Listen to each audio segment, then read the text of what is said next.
Hi again, Darcy here. Okay, now this is really one of my favorite topics. If you've ever come to see me in the clinic or one of my classes, you know I love me the programming pyramid. So check it out. It's in the description below. There's a PDF for you. You may want to have it printed to reference while I'm chatting about it. I love this programming pyramid. It was something we created a couple years ago with a handful of my colleagues to help people understand how we build tissue capacity and tissue resilience. This is going to help us avoid injuries, avoid incidences of pain, and help us work and play harder. So at the very bottom of the pyramid is always going to be control. Are we moving well? And we've created a whole playlist called Concepts, which is teaching us some points of performance to move well. So stacking and bracing and squeezing our armpit. We also have different playlists for shapes, like how do we squat well? How do we hip hinge well? How do we overhead press well? And again, those are all going to feed into solid form before we move up the pyramid. So then as we move up into muscular endurance is 45 to 60 second holds. And this is a great way to improve your tissue integrity in a non-threatening manner. So if you have some irritability, say your knees are a little bit sore, we love the isometric holds or the muscular endurance holds. There's a whole playlist and video on tendinopathies, how to resolve tendon issues, and it's based on this concept. When we hold for 45 to 60 seconds, we get pain relieving property and we also make our tissue more robust. So we're huge fans of the muscular endurance as a really good foundation piece. We move up next to the rehab dose. So rehab dose being the classic 3 sets of 10, which is like kind of old school anyways, but rehab dose, hypertrophy, muscle mass. We're trying to build volume because that acts as a really nice matrix to build strength and power on. So for this section, when we're looking at building hypertrophy or muscle mass, we're doing a really high volume. So we're doing somewhere between like 6 to 8 to 30 reps. And we're doing that 3 to maybe 6 times, like a lot of volume. We absolutely want to feel the muscle burn. We want to feel some fatigue at the end of that.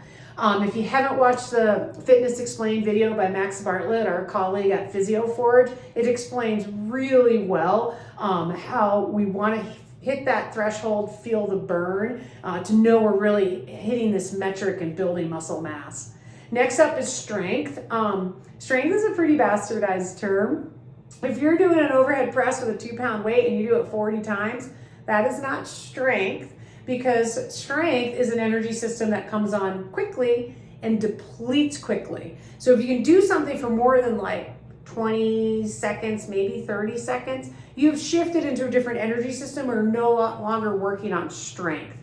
When we're strength training, we're doing very, very low volume. We're doing something like 3 to 5 reps, maybe 3 to 5 times. So the classic in the gym is 5 by 5s. This energy system again comes on quickly, it depletes quickly, and it takes about 2 to 3 minutes to replenish. So a lot of times we'll lift something heavy 3 times, we'll walk away for 2 minutes, come back, lift it heavy 3 times, we'll walk away for 2 minutes. The other piece of the puzzle with this is if you are actively strength training in the gym and you know, or you're working towards 1 repetition max testing or 1 RM testing, that's how much you can lift 1 time in theory. You really don't want to be checking that very often. It's really taxing on your nervous system and also on your tissue. So we will maybe estimate it once or twice a year with like a 3 rep max test.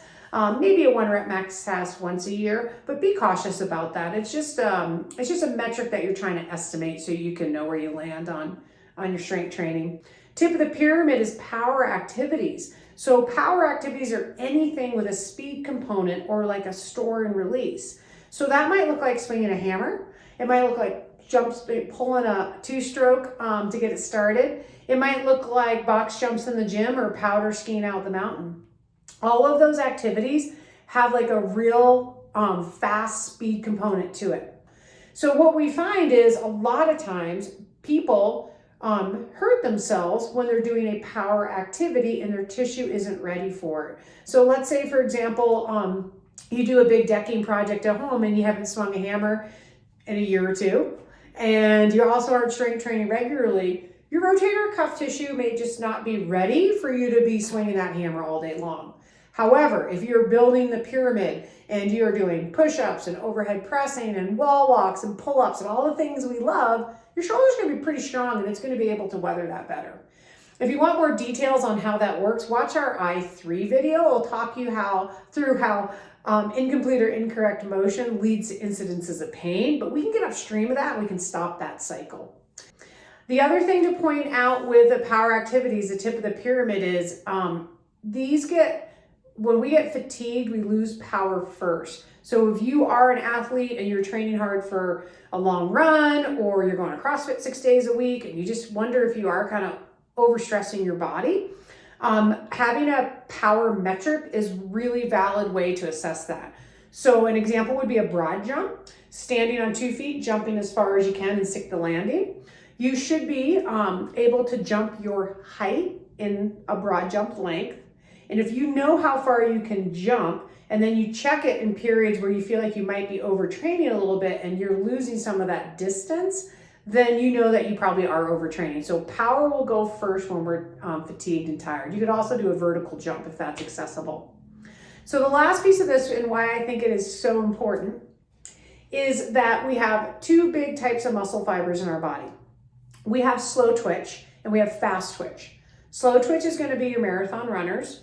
You can picture that body type, pretty lean, not a lot of body fat, not a lot of muscle either. And then we have our fast twitch folks, and our fast twitch folks are going to be your sprinters. So they have like big legs, right? Big booties, CrossFit athletes. So fast twitch and slow twitch, we know we'll keep our slow twitch muscles because day-to-day life will maintain them. We will preferentially lose fast twitch muscles as we age, and we lose them quite rapidly over the age of 40 or in your menopausal years.